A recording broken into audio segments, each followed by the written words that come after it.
हम लोग बात किसकी कर रहे हैं? होलो सिलेंडर की। होलो सिलेंडर की। होलो सिलेंडर का मतलब होता है खोखला बेलन। ध्यान से देखिएगा, एकदम क्लियर होगा। खोखला बेलन, जो मैं कर बार बार आपको एक पेज लेकर के समझा रहा था, अगर देखा जाए तो वह खोखला ही बेलन है। समझ रहे हैं? वॉइस बहुत कम है मेरे अकॉर्डिंग तो सही है भाई, वॉइस यहाँ से तो आई होप सब सही है।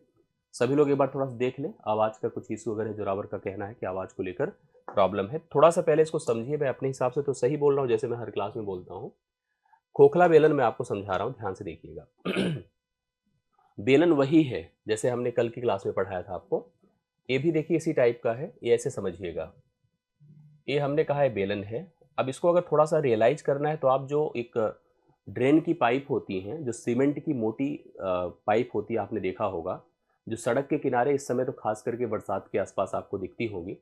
ड्रेन सप्लाई के लिए मोटी मोटी पाइप्स होती हैं, पुल बने होते हैं, कहीं पीपे देखिए पड़े होते हैं, जो पीपे माघ मेले में होते हैं। उसी तरह का एक पाइप स्ट्रक्चर खोखला बेलन होता है, जहाँ से अंदर की तरफ से पानी निकाल सके। लेकिन आप उसको नोटिस करेंगे ना, तो अगर वो पाइप कहीं पर पड़ी होगी, तो पाइप का अगर हम रीजन टोटल ऑब्जर्व करें तो एक एक होल दिखता होगा, और ये होल इस पार से उस पार ले जाने में आपको हेल्प करेगा। लेकिन अगर हम उसको बाहर से मीजर करेंगे तो जो मोटी सी वहाँ पर परत होती है, मतलब एक प्रकार से जब वो पाइप जनरेट, ऐसे मान लीजिए पाइप है, तो ये वाला जो हिस्सा है, ये वाला आप देखेंगे, अगर जैसे हम उसके इनर पार्ट से बाहर की तरफ देखें तो उसकी एक अपनी मोटाई होती है। और वो मोटाई जो होती है वह उस धातु की होती है जिस धातु से उस पाइप को बनाया गया हो। जैसे मान लीजिए मैं इतने कागज के टुकड़े ऐसे लेता हूँ और इसको ऐसे ज्वाइन कर देता हूँ, तो आपको एक पाइप का स्ट्रक्चर समझ में आएगा, दिख रहा होगा। ये एक तरह से वही सीमेंटेड पाइप है जिसकी मैं बात कर रहा हूँ। अब अगर हम इसको सोचें तो आपको यह स्पेस दिख रहा है जहाँ से पानी की सप्लाई हो सकती है, करेक्ट है। लेकिन मैं ये देख रहा हूँ कि अगर मैं इसके सेंटर पर हूँ, बीच में हूँ, इससे मैं सतह पे टच कराऊंगा तो जो रेडियस बनेगी, मतलब वो सर्कल का शेप है, सतह पे टच कराऊंगा तो जो रेडियस बनेगी वह इसकी इनर रेडियस होगी, क्योंकि उस धातु की, जिस कागज से इसको बनाया, इसकी मोटाई है। तो अगर इसी को अंदर से हम सेंटर से आके बाहर की तरफ मैच कराएं तो इसकी आउटर रेडियस, बाह्य त्रिज्या समझ में आएगी। उस बाह्य त्रिज्या और आंतरिक त्रिज्या का जो डिफरेंस है वही इस चद्दर की, इस सीट की मोटाई है। यही खोखले बेलन का एक बढ़िया एग्जाम्पल है। अगर समझेंगे आप लोग तो बहुत कुछ क्लियर हो जाएगा। मैं इसको थोड़ा यहाँ प्रेजेंट करूंगा तो आपको और क्लियर होगा। ये सेंटर था सर्कल का, इसको थोड़ा सा और ऐसे देखिए। अब उसकी मोटाई के अकॉर्डिंग मैंने ऐसे प्लाट कर दिया, ये देखिए, ऐसे बनाया, ये देखिए, आपको एकदम अभी थोड़ी देर बाद क्लियर हो जाएगा। इसको भी ऐसे ज्वाइन कर दिया। तो ये जो हमने जो रीजन दिया है, एक खोखले बेलन का एक बहुत बढ़िया सा मैं फिगर आपको दे रहा हूँ, जिससे कि काफी कुछ क्लियर होगा। जिस धातु से वह बना है उस धातु की यह थिकनेस है, यह मोटाई है। ये जो रीजन मैं ऐसे डेवलप कर रहा हूँ, ये उस धातु की मोटाई है। अब मैं जिसको जैसे ड्रा कर पाया हूँ उसी हिसाब से ड्रा करके आपको प्रेजेंट कर रहा हूँ। अब बहुत इसको आप सोचेंगे मैं आर्टिस्ट की तरह बना दूँ, तो पॉसिबल नहीं है। ठीक है, मेरे ख्याल से सही है। अब यहाँ पर इस जो हमारे पास इसका आधार है उसका सेंटर दिख रहा है आपको। सेंटर से इनर रेडियस, यह आंतरिक त्रिज्या है, इसको स्मॉल आर कहिए। जबकि यहाँ से यहाँ तक सेम वही लेंथ होगी। जबकि अगर हम लोग यहाँ से यहाँ तक जाते हैं, यह कैपिटल आर है। यहाँ से यहाँ तक जाते हैं तो कैपिटल आर है। सेम उसी तरह से यहाँ से यहाँ तक जाते हैं तो कैपिटल आर है। अब हम कह सकते हैं कि यहाँ पर एक चीज बनकर आई, आंतरिक त्रिज्या। आंतरिक त्रिज्या कितनी है बताएं? स्मॉल आर है। बाह्य त्रिज्या, ध्यान दीजिएगा, बाह्य त्रिज्या यहां पर जो बनकर आई वो आपकी कैपिटल आर है। जिस धातु से यह बनी हुई है, सीमेंट से बनी है, लोहे से बनी है, जिससे भी बनी है, तो धातु की मोटाई अभी आपको क्लियर हो गई होगी। धातु की जो मोटाई है वो कितनी होगी पता है? इसको अगर यच कह दे तो यह capital R minus small R होगी। यही धातु की मोटाई है, ये वाला पार्ट। चाहे यहां से ऑब्जर्व करें चाहे यहां से ऑब्जर्व करें, यह धातु की मोटाई है यच बराबर capital R minus small R. अब हम लोगों को देखिए यहाँ से प्रश्न क्या क्या पूछा जा सकता है। जैसे आपसे यहाँ पर प्रश्न पूछेगा, ये जो धातु बनी है, जिस धातु से इसको बनाया गया है, उस धातु की मात्रा क्या है। अगर उस धातु को हम खरीदने जाएं मार्केट से, तो जो सीमेंट या जो लोहा, टीन, जिससे भी इसको बनाया गया है, वो धातु कितनी है। तो बेसिकली आपको पता है कि अगर हम अंदर से, यहाँ से ऊपर से कुछ डालेंगे तो ऐसे बाहर से निकल जाएगा। होल दिख रहा है। लेकिन ये जो इसकी दीवारें बनी हुई हैं, ये दीवारें ही इसका सरफेस हैं, और इसकी मोटाई जो है यह इस धातु की क्वांटिटी को प्रेजेंट कर रही है। हमसे जो पूछा जाएगा, इस तरह का जब खोखले बेलन का जो आयतन होता है, बेसिकली आपको मैं समझा दूं, अगर कभी बात कर रहा है किसी खोखले खोखले बेलन का आयतन। अगर कभी हमसे कहे कि खोखले बेलन का आयतन क्या है, तो एक प्रकार से इसको समझ लीजिएगा, यह धातु की मात्रा है। धातु की क्या मात्रा है? जिस धातु से उसको बनाया गया है उसकी मात्रा है। अगर मुझसे आप कहेंगे इस धातु की मात्रा क्या होगी, तो आप समझिए, मैं कहूंगा इसको क्या, मैं कहूंगा कि पहले तो मैं इस सेंटर का उपयोग करके पूरा पूरा मतलब कैपिटल आर को लेते हुए मैं इसकी कंप्लीट आयतन निकालूंगा। कंप्लीट में से मैं जो अंदर का भाग है उसको निकाल दूंगा, तो हमारे पास जो धातु है केवल वही बचेगी।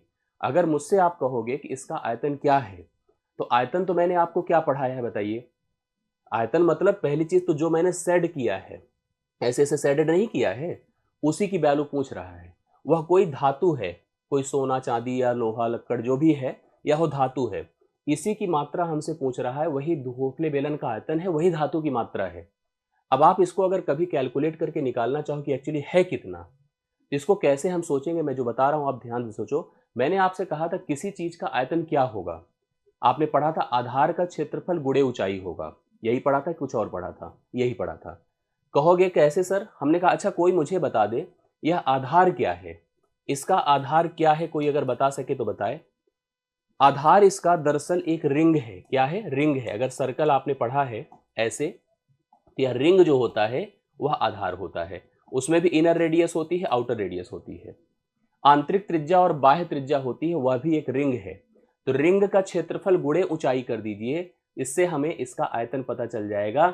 यह नहीं समझ में आता है तो बाह्य त्रिज्या का उपयोग करके एक बार आयतन निकालिए, उससे हम आंतरिक त्रिज्या का उपयोग करके आयतन घटा दें, तो सिंपली आपको इसका आयतन पता चल जाएगा, धातु की मात्रा पता चल जाएगी।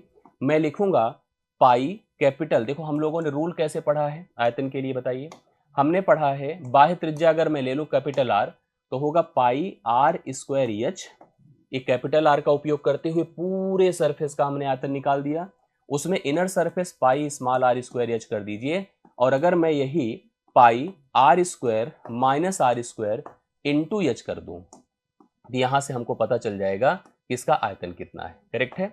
तो रिंग का क्षेत्रफल हमने किया pi R square minus R square, मतलब एक प्रकार से आप यहां से पाई कॉमन कर लो, आर स्क्वायर रहने दीजिए, एच बाहर कर दीजिए, यही इसका आयतन हो जाएगा। कभी भी अगर आपसे किसी खोखले बेलन का आयतन पूछा जाए, तो खोखले बेलन का आयतन आप बताओगे रिंग का क्षेत्रफल pi capital R square minus small R square into H ही यहां पर हमेशा क्या होगा, किसी खोखले बेलन का आयतन होगा, या उस धातु की मात्रा होगी, धातु की वैल्यू होगी, धातु की क्षमता होगी, जिस धातु से उस खोखले बेलन का निर्माण किया गया है।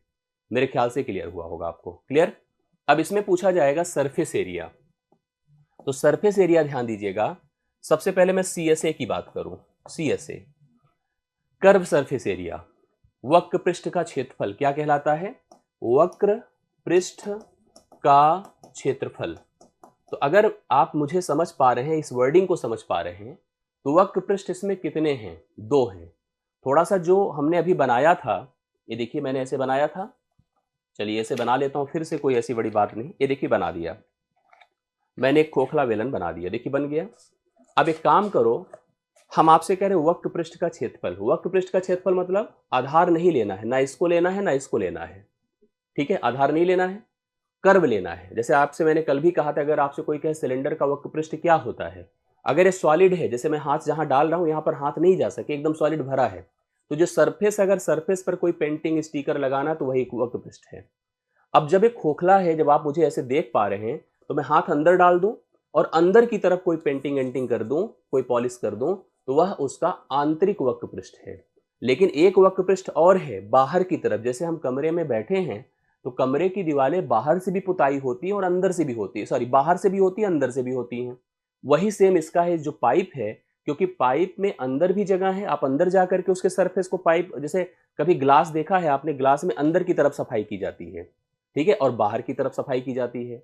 तो वो अंदर का जो सरफेस है दीवाल का, इसकी वाल का, वो इसका अंदर का वक्र पृष्ठ है और बाहर का वक्र पृष्ठ है। वक्र पृष्ठ तो वक्र पृष्ठ है, कल भी पढ़ा था 2 पाई आर एच होता है।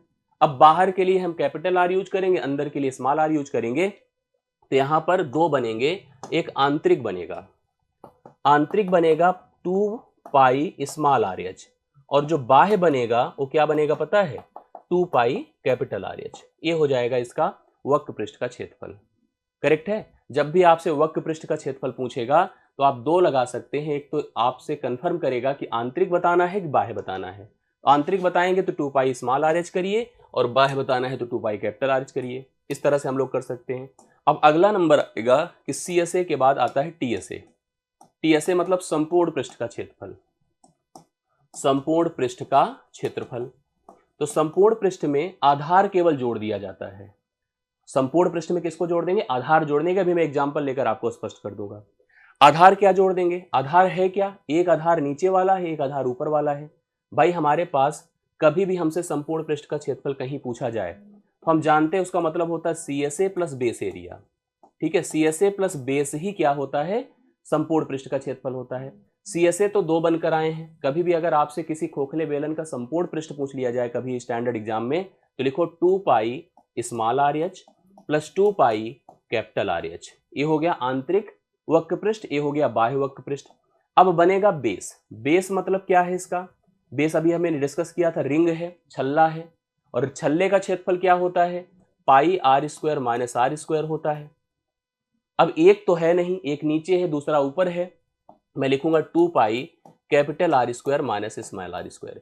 एक किसी खोखले बेलन का संपूर्ण पृष्ठ का क्षेत्रफल। अगर हम यहां पर कुछ कॉमन करना चाहें तो कॉमन कर सकते हैं, 2 पाई बाहर निकाल लें, small R H plus capital R H plus R square minus R square. यही किसी खोखले बेलन का संपूर्ण पृष्ठ का क्षेत्रफल होगा। ये जो बोर्ड पर लिखा है बहुत ही इंपॉर्टेंट अपडेट है। इसको आप लोग देख लीजिए, कंफर्म कर लीजिए। कोई डाउट हो तो प्लीज बताएं। आशा करता हूं समझ में आ गया होगा। एक बार देख लीजिए, मैं एक एग्जाम्पल लेकर इसको और क्लियर कर देता हूं। उसमें जो और पूछा जा सकता है वो मैं आपको बता देता हूं। आशा करता हूं क्लियर हुआ होगा। ठीक है, अच्छे से देख लीजिएगा, एक बार अच्छे से समझ लीजिए। कोई डाउट है तो किसी को प्लीज बताइए, क्योंकि बहुत कुछ इसमें कंफर्म किया गया है। आंतरिक त्रिज्या बताया, बाह्य त्रिज्या बताया, आयतन बताया, धातु की मात्रा जो लगी है, और साथ साथ यहाँ पर हमने वक्र पृष्ठ भी बताया, तो अंदर की तरफ का अलग से, बाहर की तरफ से अलग का, और इसके साथ साथ संपूर्ण पृष्ठ भी बताया। तो इसमें बेस और हमने किसको ऐड कर दिया? सी एस ए को ऐड कर दिया, तो अपने पास संपूर्ण पृष्ठ का क्षेत्रफल आ गया। ये बहुत ही इंपॉर्टेंट अपडेट है। अब आप सभी लोग इसको समझ गए हैं। एक एग्जाम्पल खोखले बेलन पर हम आपको करा दे रहे हैं। चलिए, हम आपसे कह रहे हैं भैया एक खोखला बेलन है, देखो ऐसे बना है, ऐसे, ठीक है, ऐसे बना दिया हमने, जस्ट प्रेजेंट कर दिया। हालांकि फिगर नहीं बना के देता है, याद रखिएगा। क्वेश्चन जब एग्जाम में आएगा तो फिगर बना नहीं रहेगा, फिगर आपको डेवलप करना होगा, खुद से बनाना होगा, सोचना होगा फिगर के बारे में, किस प्रकार से हमसे कह रहा है। मैंने ऐसे प्रेजेंट कर दिया। अब यहाँ पर देख लीजिएगा, ये इसकी धातु है, जिस धातु से इसको डेवलप किया गया है, जिसका निर्माण किया गया है, ये धातु है। ठीक है, ये धातु है जिससे इसका निर्माण किया गया है। यहाँ से यहाँ तक कैपिटल आर है, मान लीजिए कैपिटल आर आपका 8 है, करेक्ट, और स्मॉल आर आपके पास अगर 6 है, और यह ऊंचाई मान लीजिए आपकी 10 है। इस प्रकार से दिया गया है। अब आपसे कहेगा कि मुझे बताइए इसमें कितनी धातु लगी है, या धातु की मात्रा क्या है। धातु, या ऐसे सीधा सीधा बोले खोखले बेलन का आयतन क्या है। तो कैपिटल आर आपको दिया है 8, स्मॉल आर आपको दिया है 6, और ऊंचाई दिया है 10। तो मैंने कहा अगर हमें खोखले बेलन का आयतन निकालना है तो आयतन का सूत्र होता है क्या? Pi capital R square minus small R square into H. यही रूल होता है। हम लिख सकते हैं यहाँ पर पाई, या थोड़ा सा इसको आसान करने के लिए इसको 7 कर देते हैं, ऊंचाई को, इसको सिंपली 7 कर दिया। ठीक है, थोड़ा आसान हो जाए जिससे कैंसिल हो जाने की टर्म्स बने। ऊंचाई आपका 10 दिया है। हम लिख देंगे पाई मतलब 22/7, या पाई रहने दीजिए, कोई दिक्कत की बात नहीं है। हम लिख दें इधर 8 का वर्ग माइनस 6 का वर्ग गुड़े एच। एच मतलब 7 दिया है, हाँ, यह 7 दिया है। 7 7 से खत्म हो गया, 22 है, 8 8 64 है, माइनस 36 है, 22 है, 14 से 6 8 है, 5 से 3 2 है, 28 है। 22 गुड़े 28 कर दीजिए, 22 गुड़े 28 है सेंटीमीटर क्यूब। यही इसका आयतन है, करेक्ट है। मल्टीप्लाई कर दे, 22 8 176 होता है, 8 दूना 16, 76 की 6 हासिल 17, 22 दूना 44, 44 10 54 7 61 होता है, 54 7 61, 616 सेंटीमीटर क्यूब है। मतलब इतनी धातु लगी है। अब आपसे एक प्रश्न यहीं पर और पूछ सकता है कि यहाँ पर, जी बिल्कुल भेजा तो है, हाँ, यहाँ पर एक बार ध्यान से देखिएगा। जैसे मैंने आपसे क्या बताया, 14 से 6 8 हो गया, 5 से 3 2 हो गया, 8 8 64, 6 6 के 36। आप एक बार चेक करो, 880 आएगा? मैं गलत कर रहा हूँ? कहाँ पे? Pi R square minus R square into H, यही नियम है। अच्छा, आप 10 आप लोग मेरे ख्याल से यूज कर लिए, 10 के हिसाब से आपने कर दिया, कोई बात नहीं है। तो 10 के हिसाब से जाएंगे तो कटेगा नहीं, एच का मान आपने 10 लिया है, मैं समझ गया, इस हिसाब से आपने कैलकुलेट किया है, तो तब भी कट जाता, 7 चौके 28, हाँ सही बात है, कट जाता, सही बात है, तब भी आंसर आता, कोई दिक्कत नहीं। मैंने एच को थोड़ा चेंज करवा दिया था। अब यहीं पर एग्जाम में पूछ लेगा कि अगर 1 सेंटीमीटर क्यूब, अगर सेंटीमीटर है, मार्केट में इतने रुपए का अवेलेबल है, तो कुल धातु को बना, मतलब जो धातु का यहाँ पर उपयोग किया गया है उसका कुल खर्च कितना आएगा, तो खर्च भी आपसे पूछ सकता है, तो आप उसको समझ लीजिएगा।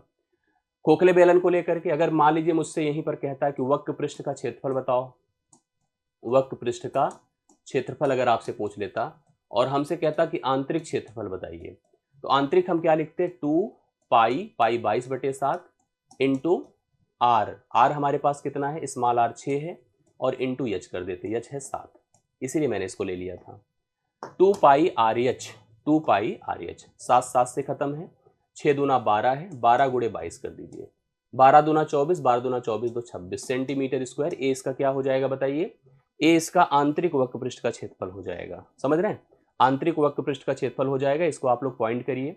जैसे आंतरिक का पूछा है, सेम उसी तरह से आप बाह्य का भी निकाल सकते हैं, किसका, बाह्य का भी। आंतरिक का जब हमने आपको बताया, सेम उसी तरह से बाह्य का भी बनाया जा सकता है, और कैसे बनेगा वो भी समझ लीजिए आप लोग, ध्यान से देखिएगा। हम लिख दें 2 पाई कैपिटल आर एच होगा, 2 गुणे क्या कर देते हैं 22/7, गुणे कैपिटल आर कितना है बताएं, 8 है, गुणे एच मतलब 7 है, खत्म कर दीजिए, 8 दूना 16 गुणे आप 22 कर दीजिए, 16 दूना 32, 16 दूना 32, 3 कितना हो गया 35, 352 सेंटीमीटर स्क्वायर हो गया। संपूर्ण पृष्ठ का क्षेत्रफल अगर पूछ लेता तो भी हम लोग कर सकते थे। संपूर्ण पृष्ठ के लिए मैंने जैसे कहा कि रिंग बनेगा, रिंग के क्षेत्रफल को इन दोनों में ऐड कर दीजिए, आपका आंसर आ जाएगा। सॉलिड का मैंने कल बताया था, याद है कि नहीं आप लोगों को, सॉलिड का मैंने कल कंफर्म किया था।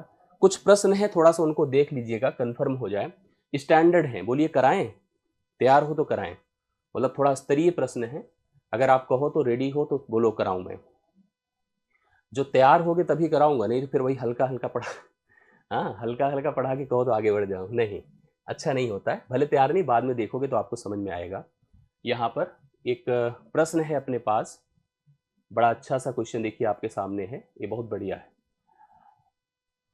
चलिए स्टैंडर्ड क्वेश्चन है, इस तरह का प्रश्न बहुत पूछा जाता है, ठीक है। प्रश्न क्या है, 20 मीटर व्यास वाले कुएं को, कुआं है, कुआं आप देख रहे हैं, कुएं को दिमाग में रखिए, कुआं देख लिया ना, मन से दिल से देखिए, देखा, यस, हाँ, 20 मीटर व्यास वाले कुएं को 14 मीटर गहरा खोदा जाता है। एक 20 मीटर व्यास वाला कुआं है, उसको 14 मीटर नीचे तक खोदा गया, खोद करके मिट्टी को बोला गया निकालो, निकाल करके निकाली गई मिट्टी को उसके चारों तरफ फैला दिया, उसके चारों तरफ चबूतरा बना दिया। कुएं के चारों तरफ देखिए जो बनता है चबूतरा, उसी पे बैठते हैं लोग, कुएं के चबूतरे की बात करते हैं, यस। उसको लिया और फैलाकर 5 मीटर घेरा बनाया जाता है, चबूतरा बनाया जाता है, घेरे की ऊंचाई बतानी है। अब आपको मैं ऐसे कैसे इसको स्पष्ट कर दूं, फिगर को समझिए थोड़ा सा। ये जैसे कुएं का ये सरफेस है, ये कुएं का सरफेस है जो मैं आपको बता रहा हूं। अब इस कुएं का जो व्यास है वो कितना है, 20 मीटर, व्यास मतलब डायमीटर, तो रेडियस कितनी हो जाएगी 10, तो त्रिज्या हो गई 10। अब इसको नीचे तक ले जाइए, नीचे तक ले जाइए, कितना नीचे जाए, कितना जाएगा 14 मीटर गहरा, 14 मीटर नीचे तक जाइए, जमीन तक ऐसे जाएगा, ये जैसे हम चले गए लेकर के, ऐसे पहुंच जाइए नीचे तक, और इस पूरी मिट्टी को यहाँ से डिग करके निकाल निकाल के मिट्टी को हमने निकाला, निकाल करके भाई ऐसे फैला दिया, देखो ऐसे फैला दिया, लाया इस कुएं के चारों तरफ ऐसे फैला दिया, सरफेस था यहाँ पे, जमीन पर हम लोग थे, ये नीचे की तरफ हम गए थे, ये फैला दिया, तो फैलाया तो कुएं के चारों तरफ देखो ये चबूतरा बन गया। अब चबूतरा एकदम जमीन तल से सतह मतलब एकदम टच तो होगा नहीं, ऐसे उठा होगा, तो याद रखिएगा, मैं आपको बता दूं कि ये जो चबूतरा आपका बना है, इस चबूतरे का जो आयतन होगा, चबूतरे का जो आयतन है वो क्या है पता है, वो बराबर होगा मिट्टी का आयतन, जितनी मिट्टी निकाली गई है उस मिट्टी के आयतन के बराबर होगा। जो चबूतरे का आयतन होगा, चबूतरे का जो बालूम होगा, वह निकाली गई मिट्टी के आयतन के बराबर होगा। मुझे थोड़ा सा, आप लोग अगर इतना सिंसियर हैं, समझते हैं, तो इस चबूतरे को हम क्या कह सकते हैं, चबूतरे को हम क्या कह सकते हैं, अगर सोचो तो अभी यही पीछे पढ़कर आए हैं, चबूतरा ही एक खोखला बेलन है। चबूतरा क्या है पता है, एक खोखला बेलन है। हाँ, अगर चबूतरे को थोड़ा ध्यान से देखिए तो आपको एक खोखला बेलन नजर आएगा, मुझे तो आ रहा है। अगर उस हम कुएं को सोच लें, एकदम कुएं को, और कुएं का केवल बेस सोच लें, चबूतरा सोच लें, देखो चबूतरा ऐसे उठा है, इतना है टोटल, बेस सोचे, पूरा गहराई तक मत जाओ, तो यह चबूतरा मुझे एक खोखला बेलन नजर आया, जिसकी आंतरिक त्रिज्या 10 है और 5 मीटर घेरा बनाया गया, तो बाह्य त्रिज्या 5 और जोड़ दीजिए, तो आंतरिक त्रिज्या इस चबूतरे की r बराबर 10 है, बट कैपिटल R इसका कितना हो जाएगा पता है? 15 हो जाएगा। मतलब बाह्य त्रिज्या 15 है और स्मॉल रेडियस आपकी कितनी है, मतलब आंतरिक त्रिज्या 10 है। अब हमको इस चबूतरे का आयतन करना है, तो हमें खोखले बेलन का आयतन करना है, जो pi capital R square minus small r square into H, और यही एच हमको बताना है, यही चबूतरे की ऊंचाई है और यही एच हमको निकालना है। बराबर मिट्टी क्या होगी, ये जो मिट्टी निकली है, ये मिट्टी क्या होगी? आप कुएं का सरफेस सोच लिए थे, ऐसे चाक से ऐसे आपने राउंड कर दिया और खोद के मिट्टी निकाला, तो एक प्रकार से जो मिट्टी निकली है, ये मिट्टी क्या है पता है? ये बेलन का आयतन है, बेलन का आयतन है। और कुआं बेलन के ही फ्रेम में तो था, और बेलन का आयतन क्या होता है?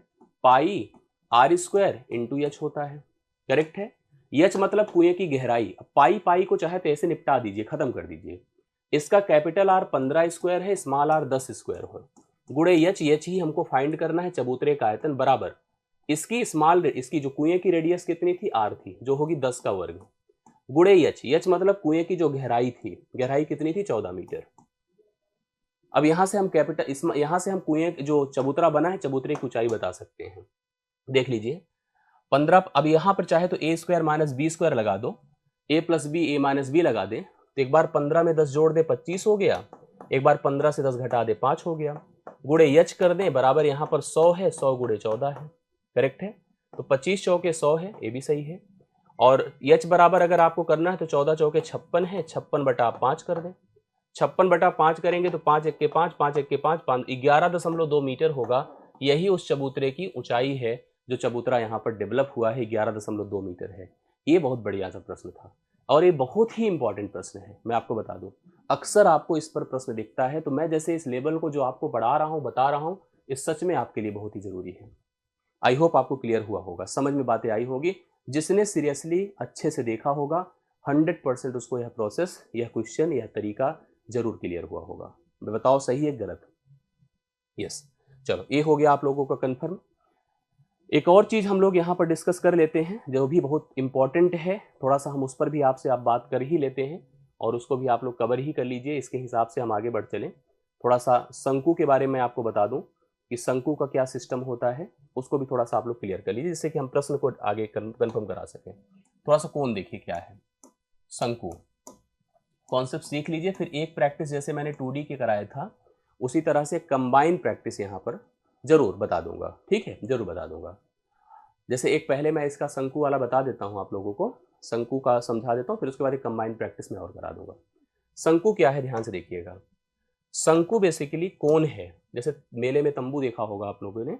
एक पहले इसको समझना है तो कुछ ऐसे समझिए, अगर मुझे एक्सप्लेन करना है तो मैं ऐसे बताऊंगा। मेरे पास एक समकोण त्रिभुज था, अगर हम ऐसे बनाएं, समकोण त्रिभुज था, यहाँ 90 डिग्री का कोण होता है, इसका आधार होता है, ये इसकी ऊंचाई होती है, करेक्ट है। इसको ऐसे बनाया ऐसे, और चारों तरफ ऐसे घुमा दिया। जब घुमा दिया तो जिस आकृति का निर्माण हुआ वही शंकु है, जिस आकृति का निर्माण हुआ वही क्या है, शंकु है। सिंपल कॉन्सेप्ट है, आप समझिए इसको। इसको समझना है तो कुछ ऐसे भी मैं आपको समझा दूं कि अगर अपने पास एक, देखो ये था आपका बेलन, था बेलन था, बेलन का भी आधार आपने देखा होगा कि एक सर्कल था, बेलन की अपनी एक सर्टेन ऊंचाई थी, ठीक है। एक हमने ऐसे तिरछा काट दिया, काट के उस सेक्शन को निकाल दिया, ऐसे हटा दिया, इसको हटा दिया तो क्या बन गया, कोण बन गया। मैं आपको बता दूं कि कोण जो होता है, अगर समान आधार और समान ऊंचाई बेलन के ऊपर बनाया जाए तो उसका 1/3 पार्ट होता है, 1/3 भाग होता है। मतलब 2/3 हिस्सा अगर हम बेलन से हटा दें, अगर आधार बराबर है और ऊंचाई सेम है, तो जाकर के कोण का निर्माण होता है। बिल्कुल आ रहा हूं, आप ऐसे समझिएगा।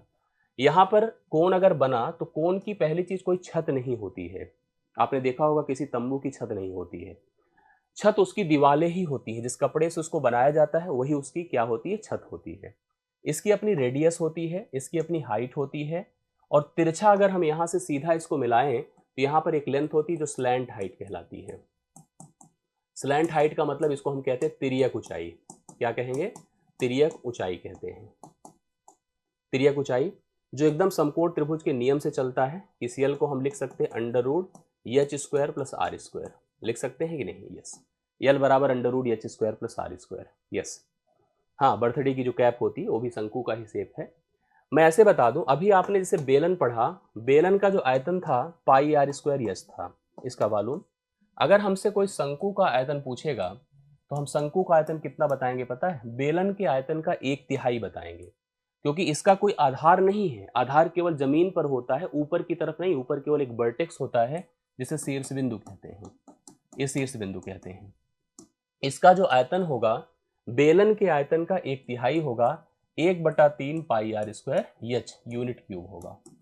जो मात्रक है उस मात्रक का cube 1/3 pi R square H होता है। बेलन के आयतन का 1/3 ही किसी शंकु का आयतन कहलाता है। ये बातें कंफर्म कर लीजिए। अब इसमें दूसरी चीज आती है सरफेस एरिया। तो सरफेस एरिया ध्यान दीजिएगा दो ही बनकर आएगी इसमें। सी एस ए मतलब कर्व वक्र पृष्ठ का क्षेत्रफल। तो वक्र पृष्ठ का क्षेत्रफल अगर आप इसमें कर रहे हैं तो ध्यान रखिएगा वक्र पृष्ठ में समझिएगा जो दीवालें हैं, मतलब जैसे कभी कपड़े का उपयोग करके तंबू बनाया गया।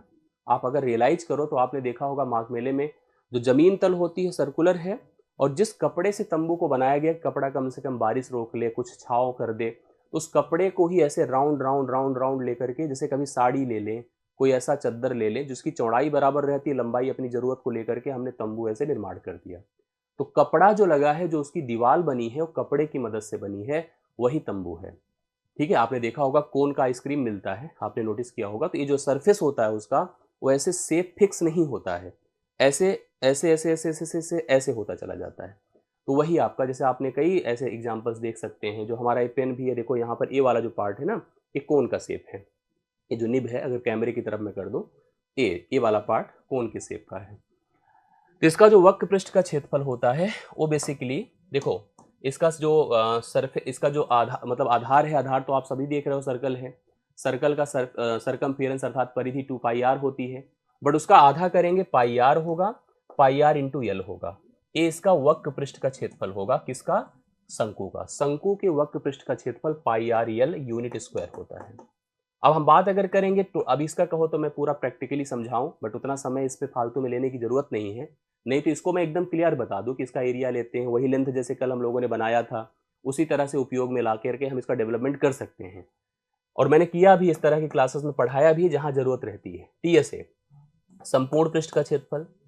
तो संपूर्ण पृष्ठ का जो क्षेत्रफल होगा वो निश्चित तौर पर कभी भी किसी भी फिगर में उसका कर्व सरफेस एरिया प्लस उसका बेस एरिया, इन दोनों का जो एडिशन होता है, जोड़ होता है, वही संपूर्ण पृष्ठ का क्षेत्रफल कहलाता है। तो कर्व सरफेस एरिया πr है, और अभी बेस तो अपना एक सर्कल है, सर्कल का एरिया πr स्क्वायर होता है। πr स्क्वायर कर दें तो चाहे तो हम πr कॉमन कर लें, यल प्लस आर इसका क्या हो जाएगा, πr into L plus are इसका संपूर्ण पृष्ठ का क्षेत्रफल होता है। करेक्ट है? यस। तो मुझे लगता है कि आपको क्लियर हुआ। अब इसमें एक जैसे और भी बनता है, फ्रैक्टम बनता है, छिन्नक, बट जरूरत नहीं, जैसे जितनी जरूरत उतना आप पढ़िए। ठीक है, उतनी नीड है जितना हम देख लेंगे, अलग अलग सेशंस हम इसकी और डेवलप कर देंगे जिससे कि और चीजें कंफर्म हो जाएगी। अब इस पर कुछ प्रश्न कर लेते हैं। हाँ ठीक है, जिससे कि हाँ कुछ प्रश्न क्या, वैसे जनरल एग्जांपल अगर हमने इसका सोचा तो मैं आपको दिखा देता हूँ। देखिए कैसे बनेगा, ध्यान देखिएगा। अगर मान लीजिए मेरे पास एक शंकु है इस टाइप का डेवलप्ड, यहाँ पर देखिएगा आप लोग, एक शंकु है। तो शंकु को लेकर के देखो कितनी अपडेट है अपने पास। सपोज करिए ये अपने पास शंकु है, इसकी जो रेडियस है 5 सेंटीमीटर मान लीजिए है, इसकी जो हाइट है 12 सेंटीमीटर है। अब आपसे पूछा कि इसका आयतन क्या होगा। आयतन तो हमने कहा आयतन होता है 1/3 pi R square into H. हम लिख सकते हैं 1/3 पाई को पाई ही रहने दीजिए, अधिकतर पाई को पाई की तरह ही यूज किया जाता है। आर मतलब 5 का स्क्वायर इंटू एच मतलब 12। तो 1/3 पाई गुड़े 5 × 5 = 25 है, गुड़े आप 12 कर दो, 3 चौके 12 होता है, तो इसका मतलब 100 पाई हो जाएगा। पाई का उपयोग अगर करना है तो पाई का मान 22/7 सबको पता है, यूज कर सकते हैं जी। हाँ बिल्कुल करेगा 100%। ये आयतन हो गया, आप समझ ही गए होंगे ना, ये आयतन हो गया, इसको नोट करिएगा। अब मान लीजिए मैंने कहा CSA हमको फाइंड करना है, वक्र पृष्ठ का क्षेत्रफल करना है। तो वक्र पृष्ठ का क्षेत्रफल क्या होता है, पाई आर यल होता है। अब यल तो पता नहीं है, लेकिन आप जानते हैं यहाँ समकोण होगा, तो यल बराबर अंडर रूट 5 का वर्ग प्लस 12 का वर्ग होगा। 5 12 13 का ट्रिपलेट होता है, तो आप सबको पता चल गया होगा कि इसका मान कितना आ जाएगा, इसका मान आ जाएगा 169। 169 का वर्गमूल करेंगे तो इसकी जो स्लैंट हाइट होगी, यल का मान आपका 13 हो गया। हम लिखे पाई को पाई रहने दें, आर की जगह 5 लिखें, यल की जगह 13 लिख दें, 13 पचे 65 पाई हो गया। हम पाई को एज इट इज लेकर चल रहे हैं, हम वैल्यू नहीं वैल्यूएट कर रहे हैं। तो आप इसको बना सकते हैं कि यहाँ पर कितना हो गया, 65 पाई हो गया जी। फार्मूले के बिना भाई देखो कुछ चीज़ें हैं इसमें जो फार्मूले पर ही जाकर हो सकती हैं। इसके लिए क्या विजुलाइज करोगे आप बताओ, बिना फिगर को बिना देखे बिना प्रैक्टिकली सोचे कहाँ कर पाएंगे। TSA, तो TSA होगा पाई आर यल, मतलब वक्र पृष्ठ का क्षेत्रफल जिससे बनाया गया है, plus pi R square, correct है। तो हम पाई आर कॉमन कर लें, यल प्लस आर कर दीजिए, यल प्लस आर, तो पाई मतलब पाई ही रहने दें, आर की जगह 5 लिख दें, यल अभी अभी निकाला 13 प्लस 5 हो जाएगा, तो 13 5 18 पंचे 90 होता है, 90 पाई सेंटीमीटर स्क्वायर, ये इसका संपूर्ण पृष्ठ का क्षेत्रफल हो जाएगा। तो हर तरफ से हर जरूरत के हिसाब से आप लोग कर लीजिएगा, यस हाँ, जितनी ज़रूरत है उतना भी कर लीजिए, फिर बाद में देखेंगे और कोई सत्र हम लेंगे स्टैंडर्ड थोड़ा सा हार्ड टफ, तो उसमें, और फिलहाल ये भी स्टैंडर्ड ही है, ये भी बहुत इतना इजी नहीं है जितना आप लोग सोच रहे हैं। एक बहुत इंपॉर्टेंट फिगर डिस्कस करना बहुत ज़रूरी है, जिसको भी मैं आपको कंफर्म कर देता हूँ, वो भी आप लोग फाइनल कर लें, जिससे कि हम इसको अब यहाँ पर इसको क्लोज करें, ठीक है।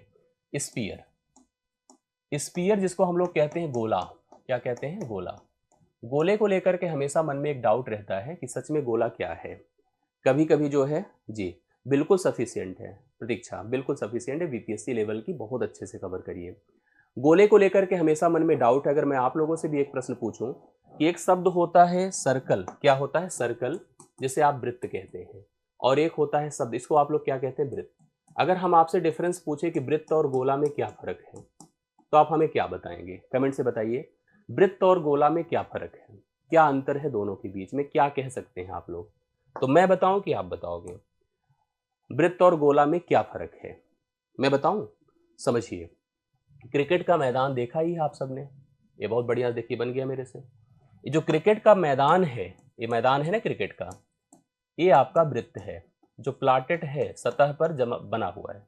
अब उसी के अंदर एक गेंदबाज, सॉरी बहुत बड़ा बना दिया मैंने, ये देखो, ये जो गेंद है, जिस गेंद से खेला जाता है, जिस गेंद को उस दिन देखिए उसने बाउंड्री पर ले लिया था कैच, सूर्य कुमार यादव ने, गजब का, और वो कैच नहीं क्या था, वही ट्रॉफी थी ना। जिस गेंद को खेला जाता है वही गेंद क्या है, गोला है। तो गोला दरअसल देखा जाए तो यह 3D फिगर है, गोला क्या है, 3D फिगर है। और जो गेंद होती, जो मैदान होता है वो वृत्त होता है, वो 2D फिगर होता है, अर्थात वृत्त एक 2D फिगर है, जबकि गोला एक क्या है, 3D। अगर आपको किसी को समझाना है कि गोला क्या है, वृत्त क्या है, तो कह दो भैया क्रिकेट का मैदान देखा है, हाँ बोलेगा बिल्कुल खेलते हैं, कहेगा वही मैदान आपका वृत्त है, और उस मैदान में जिस गेंद से आप खेल रहे हो वो गोला है। तो गोला एक 3D फिगर है। अब कैसे है, तो सिंपल सा आपको कॉन्सेप्ट तो समझ में आया ही है कि हम लोग किसकी बात कर रहे हैं, हम बात कर रहे हैं स्पीयर की, ठीक है। हम बात किसकी कर रहे हैं, स्पीयर की, जिसको हम लोग कहते हैं गोला, स्पीयर जिसको हम लोग गोला। तो बेसिकली यह गेंद है, देखो ये है गेंद, यही है गोला, ये बना दिया मैंने। अब इसमें क्या होता है कि भाई अगर हम गेंद, जो वॉलीबॉल टाइप का गेंद है, बड़ी सी गेंद, जैसे कभी कभी कोई बल्लेबाज जो है कहते हैं ना गेंद उसको फुटबॉल नजर आ रही है, तो जब मारता है खूब लगातार हर बॉल पे चौके छक्के, तो बड़ी जब होगी गेंद, बड़ी रहेगी तो ज़्यादा हिट पड़ेगा। फुटबॉल की तरह बड़ी सी बॉल ऑब्जर्व करिए, और देखते नहीं कुछ बैलून होते हैं जो उड़ाए जाते हैं, आपने देखा होगा, उसके अंदर जाइए, मन से ऐसे मत जाइए, अंदर जाएंगे तो सेंटर दिखेगा, ये दिखा सेंटर, हाँ। सेंटर से सतह को जब छुएंगे ऐसे गेंद की तरफ, तो वह रेडियस है, चाहे इधर छुए चाहे इधर छुए। तो जो बाकी फिगर में ऊंचाई की तरह होता था, यहाँ पर रेडियस की तरह ही होता है। यह गेंद ही आपका गोला है। तो जब गोला पढ़ेंगे तो गोला हमें दो प्रकार से पढ़ना होगा, गोला हमें दो प्रकार से पढ़ना होगा। सबसे पहली बात, हमें गोला, एक गोला पढ़ना होगा कंप्लीट, और एक आपको, मतलब पहले उससे भी पहले आप समझ लीजिए, गोला दो प्रकार से पढ़ना होगा। इसको भी जैसे हमें पढ़ना है तो सॉलिड की तरह पढ़िए और होलो की तरह पढ़िए। मतलब ठोस गोला पढ़िए और खोखला गोला पढ़िए। अब आप थोड़ा एग्जाम्पल दीजिए हमें, ठोस गोला और खोखला गोला क्या है। तो ठोस गोला गोला भाई लेदर बॉल है, जिस लेदर बॉल से टेस्ट और वनडे जो मैचेस होते हैं आपने देखा होगा, वो लेदर बॉल ठोस गोला है। खोखला क्या है, जो फुटबॉल है या टेनिस कैनवस की बॉल है, वो आपकी क्या होती है, खोखला गोला है, फुटबॉल। ठीक है, पहले तो आप गोला पढ़िए, गोले से ही जनरेट करेंगे अभी अर्ध गोला, लेकिन आप इसको समझ लो, आप एग्जाम्पल देख लिए, थोड़ा सा समझ लीजिए कैसे है। ठोस गोला भाई वही है जो वहां बनाया है, देखो ये, अर्थात यह पूरी तरह से मटेरियल से भरा होता है, इसमें कोई बीच में स्पेस स्पेस नहीं होता है कि काटोगे तो होलो नहीं बन जाएगा, काटोगे तो उसमें पानी नहीं भर सकते हो, मटेरियल से भरा रहता है, अंदर भी उसके रहता है, आपने देखा होगा। जबकि अगर इसकी बात अगर करोगे तो यह देखिए खोखला है, खोखला कुछ ऐसे डेवलप होगा, खोखला कुछ ऐसे डेवलप होगा, ये देखिए, आप इसको ऐसे क्रिएट कर दीजिए, ठीक है, ऐसे। तो आप इसको थोड़ा सा ऐसे प्रेजेंट भी कर सकते हैं, ये देखिए। अब आपको जैसे वहां पर दिख रहा था वैसे यहाँ पर भी दिखने लगेगा, ये मतलब स्मॉल आर था, स्मॉल आर था, और यहाँ से यहाँ तक कैपिटल आर था, और यहाँ से यहाँ तक कैपिटल आर है। इसमें भी आप ऐसे सोचो तो यह इसका एज है। अभी खोखला गोलन बेलन आप खोखला गोला भी आपको रियलाइज होना शुरू हो जाएगा, ठीक है। खोखला और मतलब ठोस दोनों आपको क्लियर हो जाएगा। देखो क्या क्या पूछा जाता है हम लोगों से, सबसे पहले हमें इसका आयतन बताने को कहता है। आयतन मतलब कितनी धातु से बनाया गया है, कितनी धातु टोटल लेदर की लगी हुई है जिससे उस गेंद का निर्माण हुआ है, या आयरन की बॉल है, कितने लोहे का मटेरियल लगा है। तो सिंपल सी बात है, इसका आयतन जो होगा, क्योंकि सेफ स्पेक्टिकल प्रॉपर नहीं होता है, मैं आपको ऐसे समझा दूं, अगर आपको कोई को समझाना है ना, तो आप कह सकते हैं 4 रेडियस का उपयोग करके, 4 वृत्त का उपयोग करके एक सर्कल, एक गोला बनाया जाता है। अब इसको पता नहीं आप प्रैक्टिकली किसी को समझा पाओ कि ना समझा पाओ, लेकिन मैं आपसे यही कहूंगा 4 वृत्त के कॉम्बिनेशन से एक गोला बनेगा। अब इसको रियलाइज करा पाना बहुत टफ है, अगर किसी को समझाऊं तो मैं कहूंगा 4 लोग हैं, लेकिन उसका 1/3 लेना है, और पाई आर स्क्वायर इसका आधार होगा, गुणे एच भी आर ही है, इसलिए इसका जब कभी वॉल्यूम पूछा जाता है हम कहते हैं 4/3 पाई आर क्यूब, ये होता है आयतन जब भी आपको जरूरत पड़े गोले का। अब दूसरी बात आती है सरफेस एरिया, सतह का क्षेत्रफल। भाई इसमें सतह का जब क्षेत्रफल आता है सरफेस एरिया, तो वही टोटल है, वही वक्र है। टोटल मतलब ऐसे सभी, ऐसे पूरा हाथ लगाइए गेंद पर, गेंद ऐसे देखो, ऐसे कर दिया, गेंद लिया, गेंद के चारों तरफ ऐसे टच कर दिया, तो वही सरफेस है उसका, उसी को टोटल बोलो, वही को वक्र बोलो, बात एक ही है। ये होता कितना है, 4 पाई आर स्क्वायर।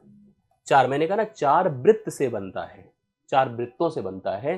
तो जब भी कभी इसके सरफेस एरिया की बात होगी 4 पाई आर स्क्वायर, जब भी इसके आयतन की बात होगी 4/3 पाई आर क्यूब, ये लगेगा।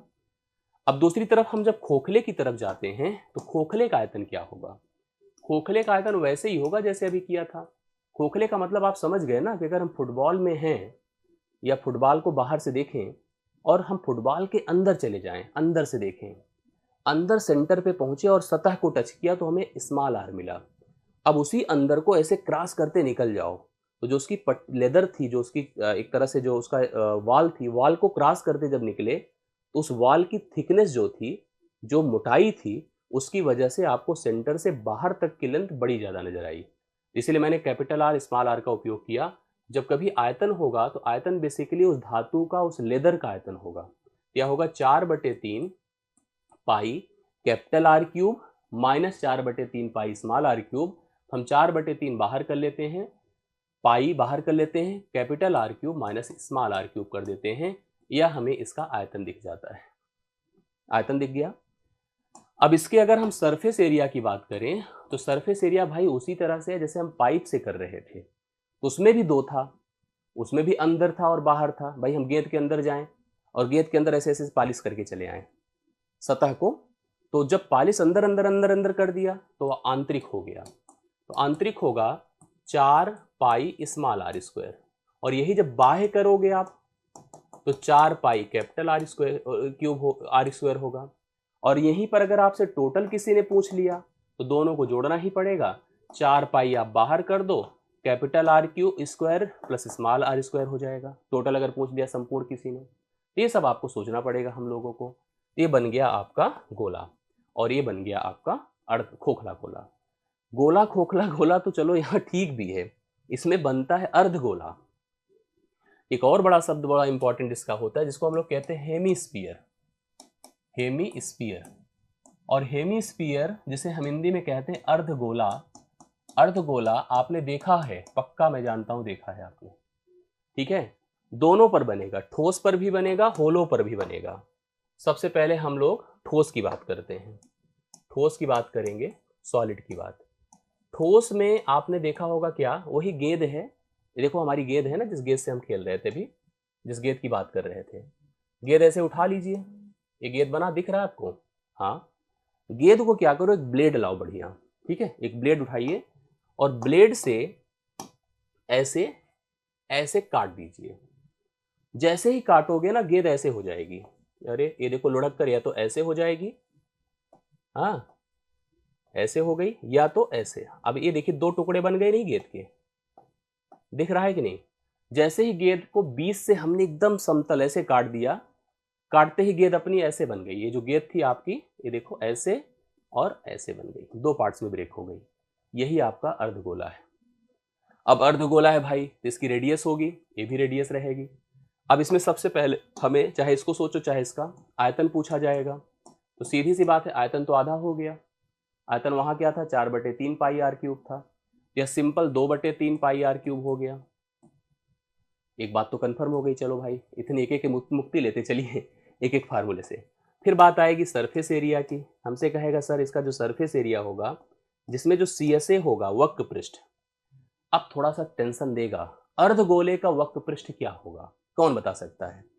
कहोगे कि सर अर्धगोले का जो वक्र पृष्ठ होगा, भाई टोटल गोले का तो 4 पाई आर स्क्वायर होता था, अर्धगोले का 2 पाई आर स्क्वायर होगा, तो वही गलत हो जाएगा। अर्धगोले का वक्र पृष्ठ, पहले तो देखो हमने कहा था ना 4 से बनता है, 2 तो ऊपर थे और 2 नीचे थे, इन्हीं को मिलाकर जब इसका वक्र पृष्ठ बनता था, वही संपूर्ण पृष्ठ होता था, तो 4 पाई आर स्क्वायर होता था। अब हम अर्धगोला जब उठाए ना, तो 2 ऊपर थे, और ये जो बेस अभी अभी कट कर निकला है, जिसको आप समतल सतह पे रख सकते हो, तो एक एक्स्ट्रा बढ़ गया। हाँ लेमन, बहुत बढ़िया, नींबू, क्या बात है, नींबू बताया वंदना जी ने। नींबू जैसे काट दो, एकदम सही, आपने सही कहा, जो बड़ा सा नींबू, इसे 20 से काट दो।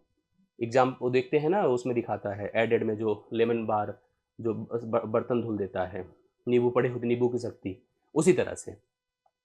अब इसमें एक जो नीचे कट कर दिख रहा है आपको, अब दिख गया ना नींबू, उसके आने से इसका जो वक्र पृष्ठ होगा वो 3 पाई आर स्क्वायर होगा। यह बहुत कंफ्यूजिंग होता है, अक्सर लोग 2 पाई आर स्क्वायर लगाते हैं, 3 पाई आर स्क्वायर होगा, याद रखिएगा इस चीज को, ठीक है, 3 पाई आर स्क्वायर। अब आएगा सर TSA क्या होगा, संपूर्ण पृष्ठ। संपूर्ण पृष्ठ क्या होगा, अब संपूर्ण पृष्ठ इसमें क्या होगा बताएं, लेकिन आप ध्यान दो, यही इसमें जो CSA है उसको आप 2 पाई आर स्क्वायर लिखो और उसी में बेस जोड़ दो, तो TSA बन जाएगा। तो TSA मतलब 3 पाई आर स्क्वायर होगा, ये डाउट आपका दूर हो जाए। कर्व मतलब दिवाले और आधार को जोड़ दिया, तो TSA हो गया, 3 पाई आर स्क्वायर हो गया। यस, यही दोनों को देख लिया आपने, 2 pi R square, 3 pi R square. अब एक बहुत इंपॉर्टेंट इसमें बनेगा, ठोस नहीं होलो पर जब जाएंगे, इसी होलो पर जो आपका स्फीयर बनेगा, that will call the hemispherical shell. Hemispherical shell, Hindi में कहते हैं अर्धगोलीय कोष।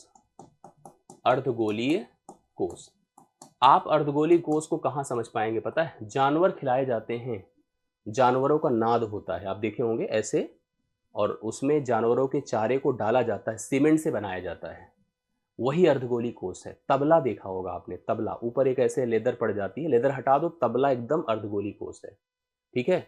नारियल, नारियल को काट के उसका पानी निकाल दो, जो नारियल का वो हिस्सा बनेगा वो अर्धगोलीय कोष है। तो अर्धगोलीय कोष को रियलाइज करो, विजुअलाइज करो, ये है अर्धगोलीय कोष में बना रहा हूं। ये देखिए, चाहे उधर से बना ले, ऊपर से, चाहे नीचे की तरफ से, कहीं से भी बन जाएगा। ये देखिए, ये बन गया अर्धगोलीय कोष। इस सेंटर है, स्मॉल आर है, और यहां से यहां तक कैपिटल आर है, ठीक है।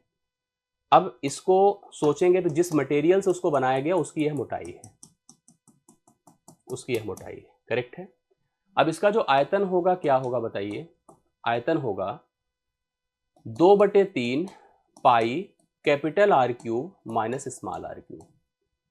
जैसे इसका क्या होता है 2/3 पाई आर क्यूब होता है, ये इसको जो है 2/3 pi capital R square R cube minus small R cube. हाँ हाँ हाँ जोरावर, सही बात है। ठीक है, ये हो गया आयतन। अब इसमें भी अगर सरफेस एरिया की बात करो तो सरफेस एरिया भाई कितना है, अंदर जहां पर जो जानवर खा रहे हैं उस सरफेस को सोचो, अंदर की सतह, तो अंदर की सतह लेंगे तो आएगा 2 पाई स्मॉल आर स्क्वायर, ये आंतरिक हो गया। अगर यही बाह्य निकालना हो, बाह्य निकालना हो तो 2 पाई कैपिटल आर स्क्वायर हो गया।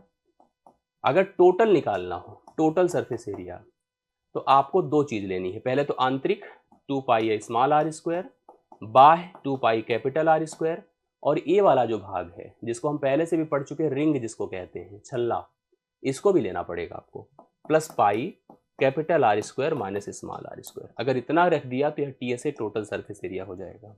गलत लिखा मैंने यहाँ पर, हाँ ठीक है सही लिखा है, कोई दिक्कत नहीं। इसको आप लोग नोट कर लीजिएगा, इस तरह से हम लोग गोले को कंप्लीट कर दें। यस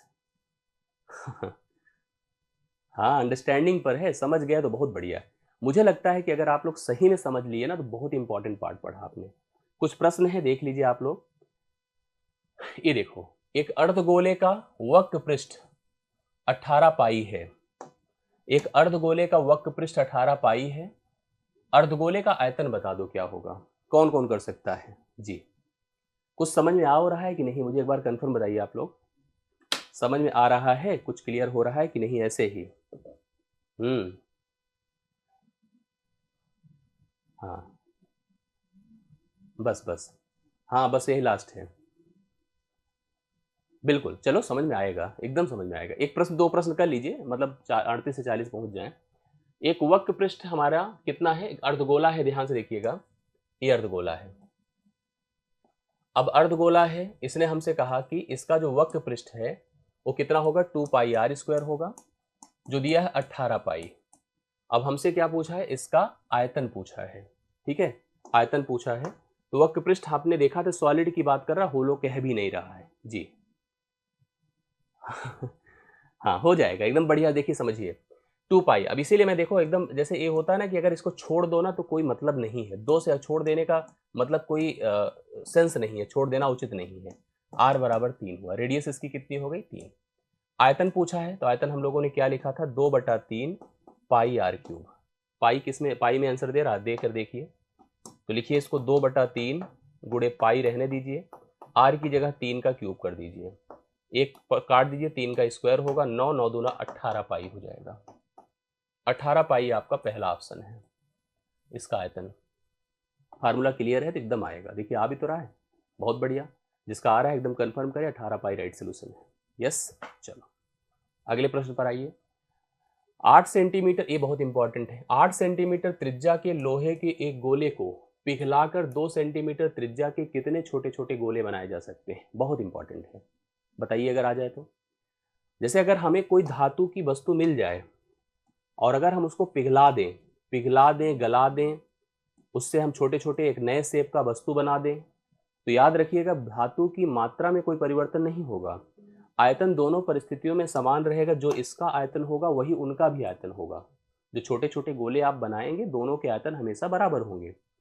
तो आप ध्यान से सोचो कि हमारे पास एक गोला था जिसकी त्रिज्या थी 8, इसको लेकर हमने छोटे छोटे गोले बनाए, छोटे छोटे गोले बनाए, कह रहा कितने गोले बना सकते हो, जबकि उसकी त्रिज्या कितनी है, 2, त्रिज्या 2 है। तो हमने लिखा चलो n गोले बना सकते हैं। पहले आप समझो कि इसका जो आयतन आएगा, इसका आयतन इन सभी आयतनों के जोड़ के बराबर होगा, इनके सभी आयतन, मतलब इसका एक का आयतन कितना होगा बताइए, इसका एक का आयतन होगा, भाई हम इस बात को बहुत क्लियर कर लें, पिघलाकर गलाकर अगर हम कोई नई वस्तु बनाएंगे तो आयतन में परिवर्तन नहीं होगा, शेप बदल जाएगा, उसकी आकृति का बनावट बदल जाएगी, संख्या छोटी बड़ी, जैसे बड़ा सा मोटा सा गोला था, कंचे बना दिया छोटे छोटे, कंचा भी तो गोला ही है।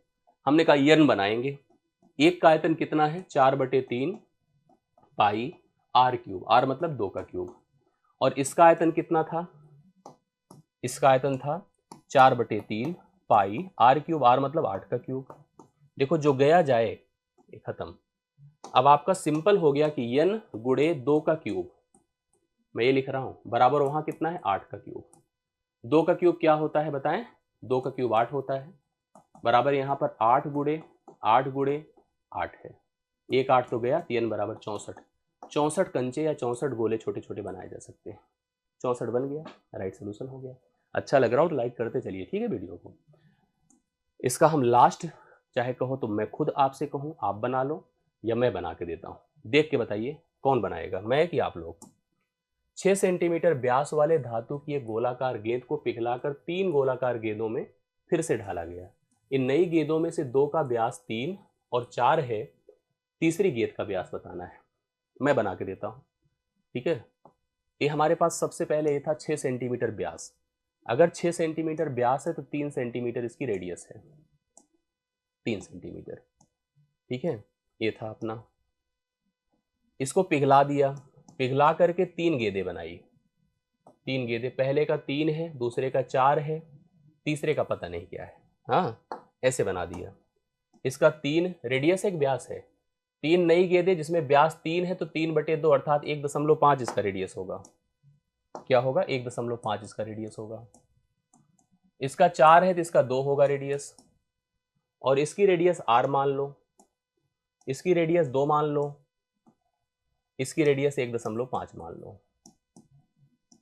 ए तीनों जुड़ करके इसके आयतन के बराबर होने चाहिए, तीनों जुड़कर इसके आयतन के बराबर होना चाहिए।